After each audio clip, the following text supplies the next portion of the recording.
en un marco más general. En lo particular, habría que ver qué opina alguien que sabe de asuntos internacionales, como el ex embajador argentino en la Organización de Estados Americanos, nada más y nada menos que Carlos Raimundi, que está al otro lado de la línea. Carlos, ¿cómo te va? Buen día. Roberto Caballero, Marco Cittadini, Florencia Ibáñez te saludan aquí desde la Radio de las Madres. ¿Cómo estás?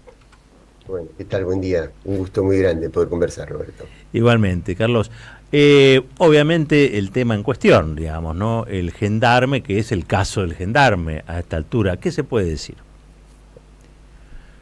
Bueno, ahora hasta hace poco eran las actas, un poco antes era el avión, ahora es el gendarme, ¿no? Es permanentemente una necesidad y una metodología, una práctica de la prensa internacional de instalar palabras clave, el secuestro ilegal, digamos, ¿no? Ahora es un hombre que está secuestrado ilegalmente. Mira, hay leyes tanto internacionales y convenios que exigen el respeto a los derechos humanos, como decías vos, y eso hay que cumplirlo.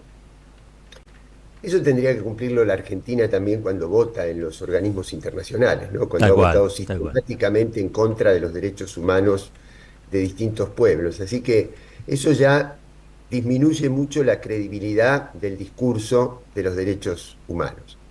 Pero además hay leyes internas.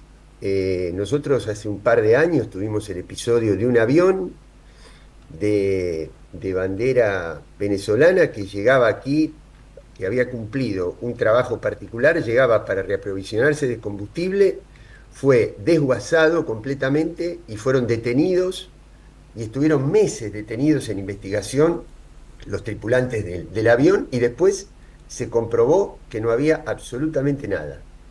¿Qué hizo el gobierno argentino en ese momento? Era cumplir la ley y las leyes internas y los convenios internacionales.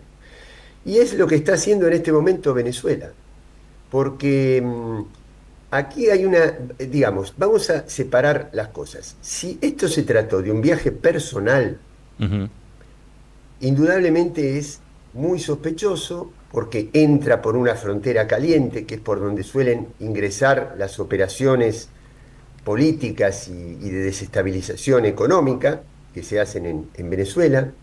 No coinciden los datos que da la persona con los datos de su esposa legal, digamos. Aparentemente iba a ver a una persona diferente de la que dice que iba a ver, etc.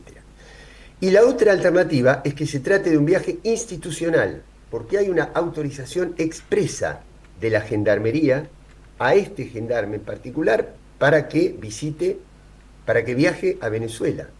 Por lo tanto, podría tratarse de una misión institucional de la Gendarmería, sobre todo teniendo en cuenta que a principios de año Patricia Bullrich había expresado públicamente que una política oficial de la Gendarmería era enviar gendarmes no solo para proteger los derechos de los argentinos, esto lo dijo Patricia Bullrich explícitamente textual, sino para proteger a todos los opositores de Venezuela.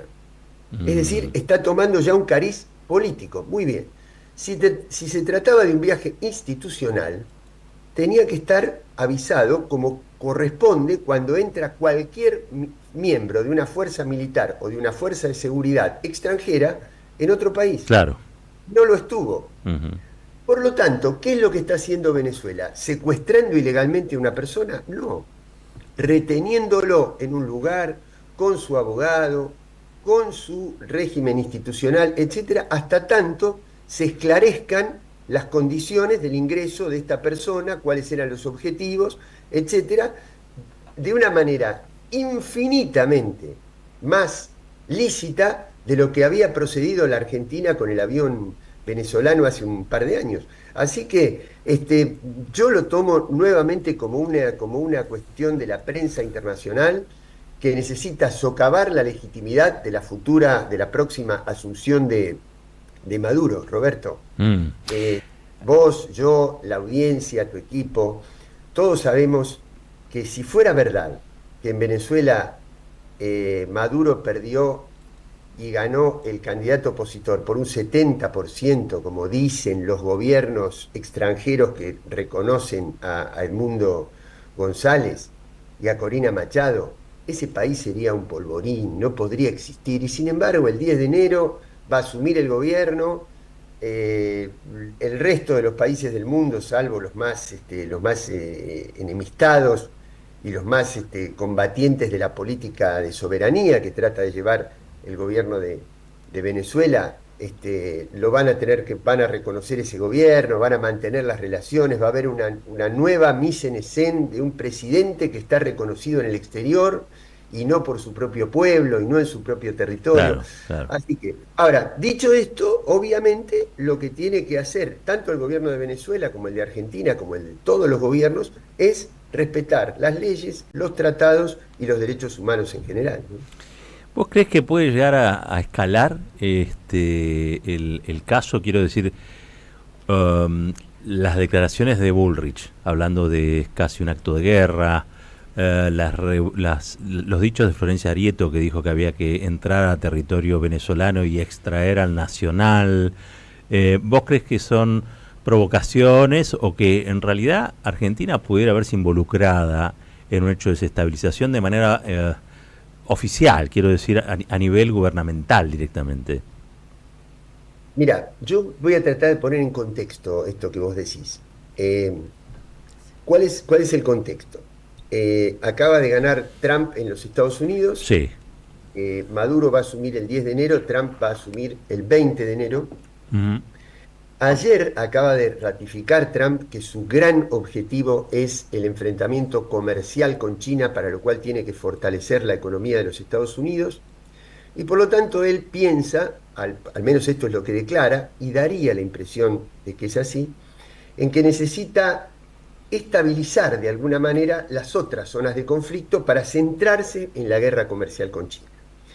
La guerra comercial con China va de la mano de un fortalecimiento de la política económica interna de los Estados Unidos, es decir, recuperar recursos, recuperar capitales, recuperar empresas. Esto significa dos cosas. Primero, tener un tremendo control sobre los recursos energéticos y, como indican todos los nombramientos que ha hecho en el área de política exterior, endurecer su política de control sobre América Latina. ¿Por dónde va a empezar? Por Venezuela, ya lo hizo. Ya lo hizo en su anterior presidencia. Endureció, multiplicó las sanciones.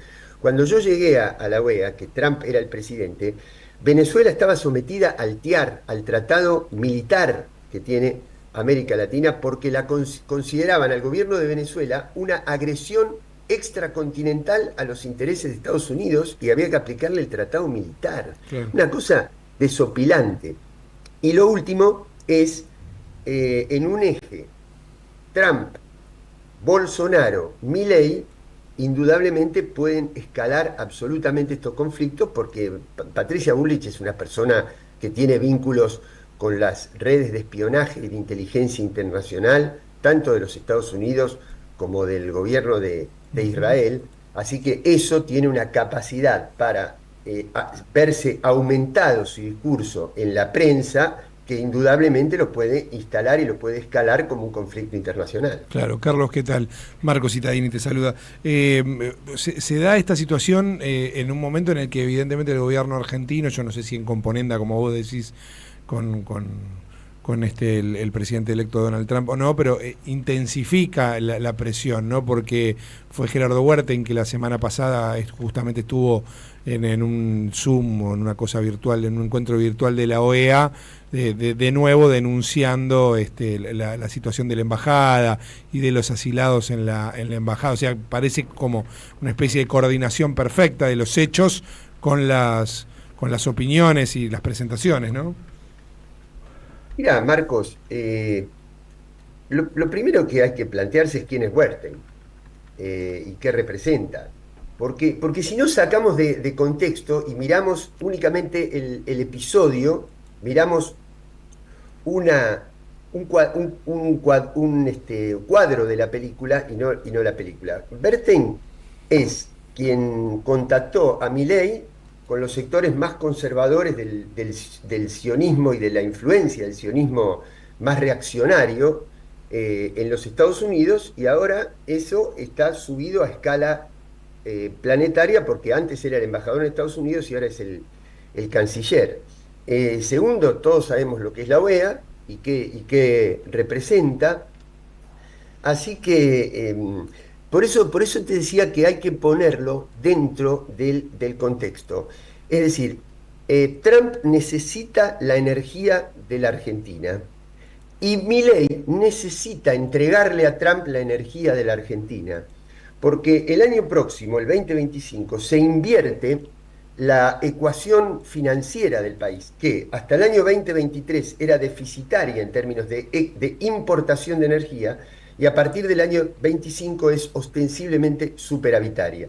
Y eso lo necesita Milei para construir el colchón de dólares que él cree que le puede hacer durar hasta las elecciones, junto con el blanqueo, junto con la entrega de los ahorros de las clases medias. Dice, con esto voy a tener un colchón. Entonces, eso necesita Milei, eso es funcional a los intereses de Trump. Bernstein necesita eso y por eso va a ir a todos los foros internacionales a decir lo que dice. Carlos, no te robamos más tiempo. Muchísimas gracias por prestarnos tus lentes para ver esto que está pasando. Te mandamos un fuerte abrazo. Gracias a ustedes, un abrazo. Carlos Raimundi, ex embajador argentino en la Organización de Estados Americanos. Tenemos una tanda pendiente y ya veo entrada por el pasillo principal de la radio al señor Rinconet junto con su corte, ¿no? ¿Cuánta gente que está de Rinconet acá? Dale, vamos a la tanda y ya volvemos. La radio de las Madres de Plaza de Mayo cumple. Festejamos nuestros primeros 18